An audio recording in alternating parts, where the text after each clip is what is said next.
بسم اللہ الرحمن الرحیم۔ السلام علیکم ورحمۃ اللہ وبرکاتہ۔ دوستو، آج کی ویڈیو میں ہم آپ کو ایک ایسا واقعہ سنانے جا رہے ہیں جو نہ صرف عبرت اور آموز بلکہ ایمان کو بھی تازہ کر دیتا ہے۔ یہ واقعہ حضرت بابا فرید الدین گنج شکر رحمۃ اللہ علیہ کے دور کا ہے۔ ایک ایسا واقعہ جس میں ایک زانی شخص نے اپنے اعمال کی ایسی سزا پائی جو تاریخ میں ہمیشہ یاد رکھی جائے گی۔ کیا آپ نے کبھی سنا ہے کہ ایک انسان اپنے برے اعمال کی وجہ سے پتھر کی شکل میں بدل گیا ہو؟ آج ہم آپ کو بتائیں گے کہ یہ کیسے ہوا اور اس میں حضرت بابا فرید کا کیا کردار تھا۔ بابا فرید ایک اللہ والے شخص تھے۔ آپ کے دل میں ہر وقت اللہ کا خوف اور محبت بستی تھی۔ آپ نے اپنی زندگی کے بہت سے سال دنیاوی خواہشات سے دور رہ کر اللہ کی عبادت میں گزارے۔ آپ کی شخصیت میں جو نرمی اور شفقت تھی وہ ہر ایک کو متاثر کرتی تھی۔ جب بابا فرید زندہ تھے اس وقت معاشرہ زوال کا شکار تھا۔ لوگ اپنی خواہشات کی پیروی میں اس حد تک بڑھ گئے تھے کہ حلال اور حرام میں فرق کرنا بھول گئے تھے۔ خاص طور پر زنا کی برائی بہت عام ہو چکی تھی۔ اسی زمانے میں ایک شخص تھا جو ہر اپنی خواہشات کے ہاتھوں مجبور ہو کر زنا میں مبتلا ہو گیا تھا۔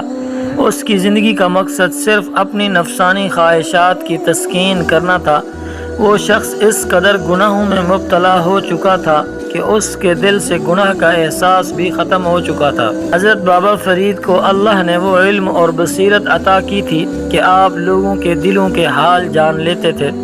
آپ کی نظر سے کوئی بھی شخص چھپ نہیں سکتا تھا۔ ایک دن وہ زانی شخص جو گناہوں کے بوجھ تلے دبا ہوا تھا بابا فرید کے پاس آیا۔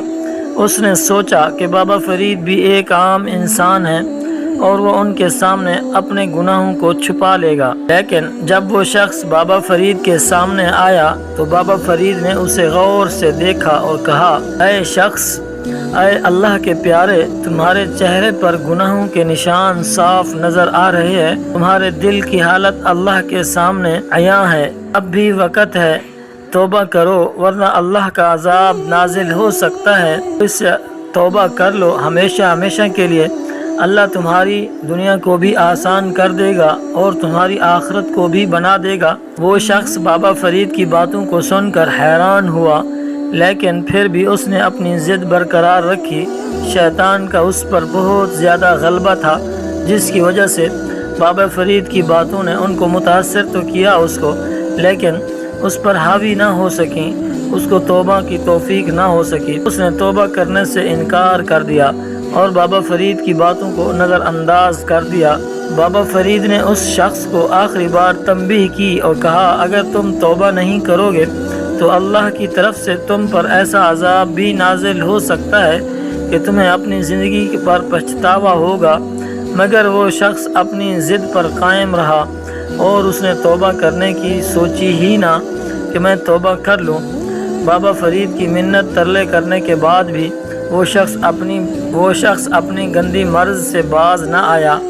چند دنوں بعد وہ شخص اپنے گھر میں سو رہا تھا کہ اچانک اس کے جسم میں سختی شروع ہو گئی۔ وہ چیخنے چلانے لگا مگر کوئی بھی اس کی مدد کو نہ آیا۔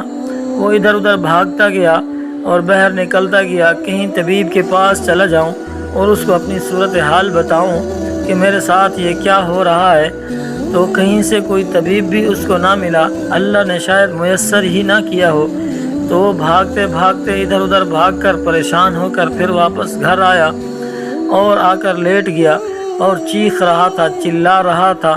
تمام بستی والے لوگ دیکھنے والے تھے کہ اس کو کیا ہو گیا ہے۔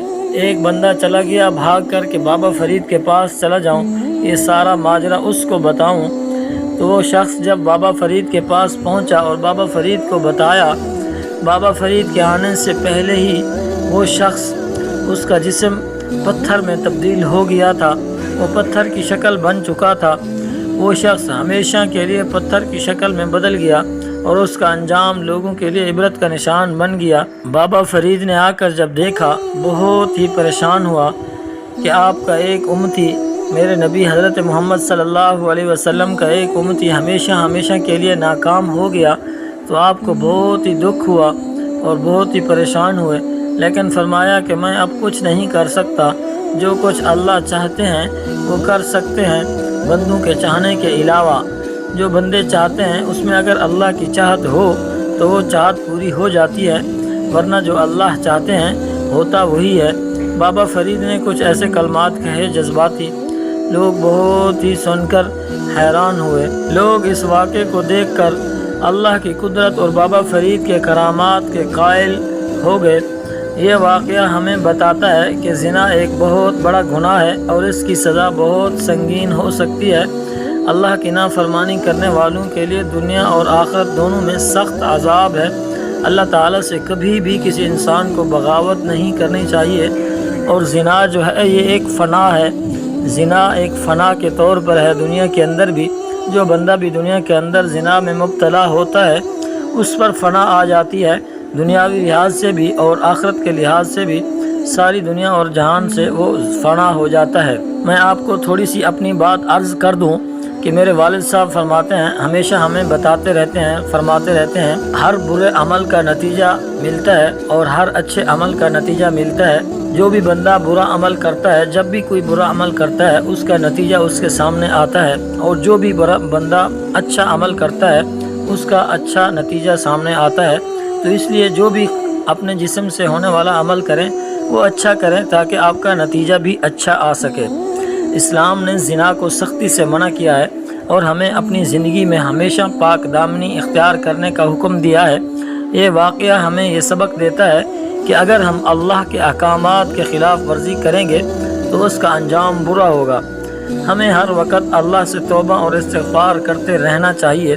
اگر ہم سے کوئی گناہ سرزد ہو جائے تو ہمیں فوراً اللہ سے معافی مانگنی چاہیے اور اپنی زندگی کو بہتر بنانے کی کوشش کرنی چاہیے، نہ کہ اکڑ کر کھڑا ہو جائیں کہ ہم نے گناہ بھی کیا اور ہم توبہ بھی نہیں کر سکتے۔ اس عبرتناک واقعے سے ہمیں بہت کچھ سیکھنے کو ملا ہے۔ اگر آپ کو یہ ویڈیو پسند آئی ہے تو براہ کرم ہمارے چینل کو سبسکرائب کریں اور اس ویڈیو کو دوسروں کے ساتھ شیئر کریں تاکہ وہ بھی اس واقعے سے سبق حاصل کر سکیں۔ اللہ ہم سب کو اپنی حفاظت میں رکھے اور ہمیں ہر برے عمل سے بچائے، آمین۔ اللہ تعالیٰ سے دعا ہے کہ ہمارے دیکھنے والے، سننے والے جتنے بھی ہمارے احباب ہیں ہمارے ساتھ جڑے ہوئے، اللہ تعالیٰ ان سب کو خوشیاں بھری زندگی عطا فرمائے اور ان سب کی پریشانیوں کو دور فرمائے، اور آپ تمام دوستوں کو اللہ تعالیٰ اپنے حفظ و امان میں رکھے، اور آپ کے گھر والوں کو بھی اللہ تعالیٰ اپنے حفظ و امان میں رکھے۔